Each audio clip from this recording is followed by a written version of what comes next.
Okay, once again, it's good morning from L. Nagarajan, working as an assistant professor in the Department of Electrical and Electronics Engineering, MAM School of Engineering, affiliated to NAC, approved by AICTE New Delhi and Anna University.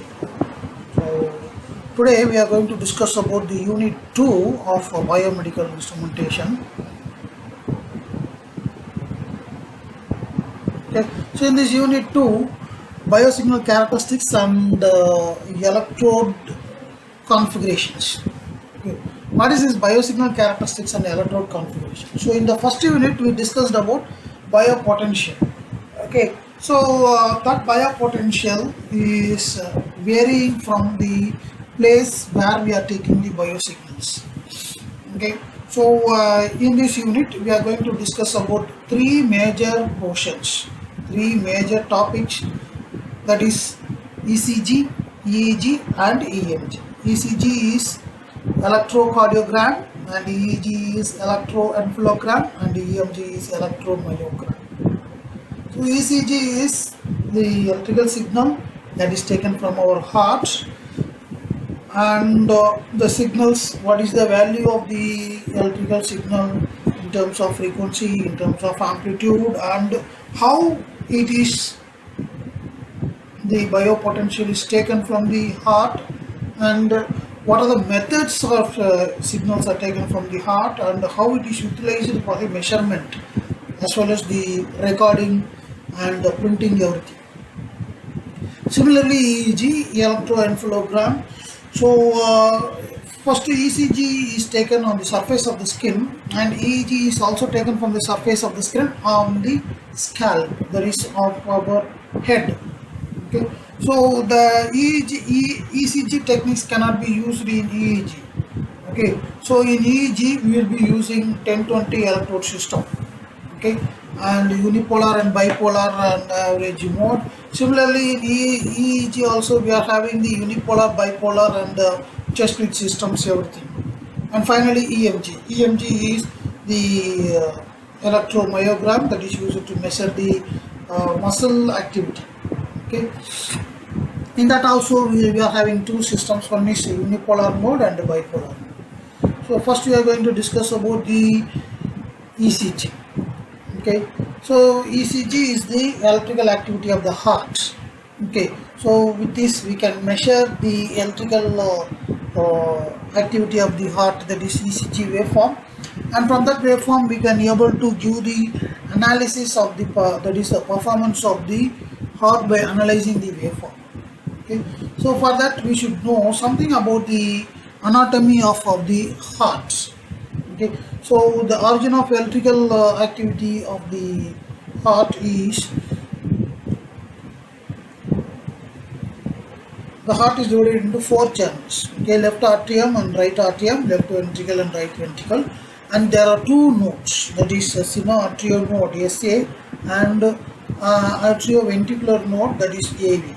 So these two nodes are playing a vital role in the production of electrical signal, that is ECG.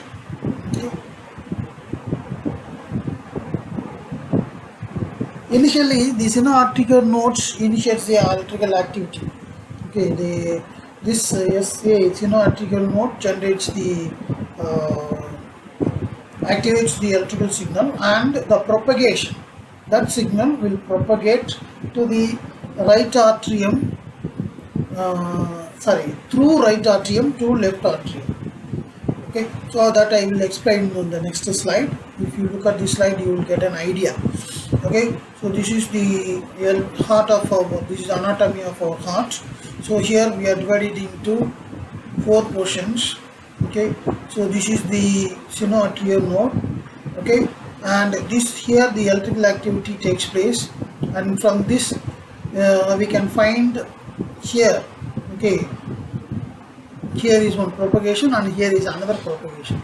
So from this, the arterial muscles, it will transfer the electrical signal to this atrioventricular node, and from here it will contract the whole heart.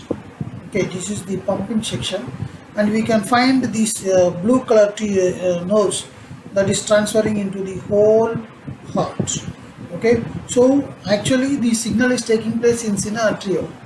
Okay, that sine atrio transfers the electrical signal to the atrioventricular, and this ventricular transfers the electrical pulse to the Purkinje fiber. Okay, Purkinje fiber, and this Purkinje fiber contracts the whole heart muscles and relaxes. Okay, so this entire thing will take place. That is from the delay from sine atrio to atrioventricular is 0.12 seconds. Okay, so this is the ECG waveform. Okay, this is the ECG waveform, and here we can find PQRST. Okay, this is the PQRST waveform. Generally, it will be called as a PQRST. And if you look at this interval, this is the time delay. This is the amplitude. As I said, the analysis is done using this time interval and amplitude. Time interval, we can say it as frequency.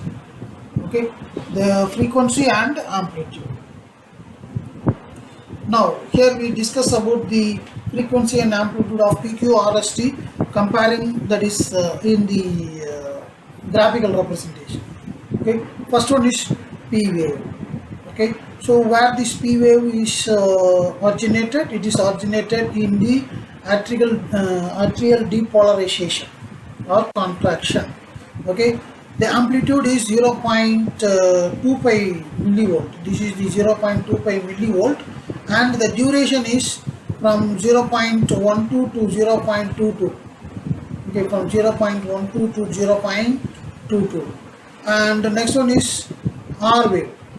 Okay, this is the R wave. We can see this R wave. Okay, R wave, or it can also be said as QRS complex. QRS complex. Okay, so this QRS complex, this R wave is the depolarization of atrial and depolarization of ventricles. Okay, so repolarization and depolarization happening in this R wave. Excuse me. The amplitude is only 1.60 millivolts, and the duration is 0.07 to 0.1. Okay, now next one is T wave. Okay, this T wave, it is the ventricular repolarization and relaxation of the myocardium. Okay, ventricular repolarization and relaxation of the myocardium. The amplitude is 0.12 and 0.5. Okay, 0.1 to 0.5 millivolt, and the duration is 0.05 to 0.15. Okay, and finally this ST. This ST is also playing a vital role in the analysis, that is in the analysis of the PQRST waveform, ECG. Okay, and the ST interval, it is the ventricular contraction. Okay, amplitude is almost minimum, and the duration is 0.2 seconds. Okay, and finally the W wave, it is the slow repolarization of the intraventriculars. Okay, the timing is less than 0.1, the voltage is less than 0.1 volt. That is, it is the beginning of the next ECG waveform. Okay, it initiates the next PQRST waveform.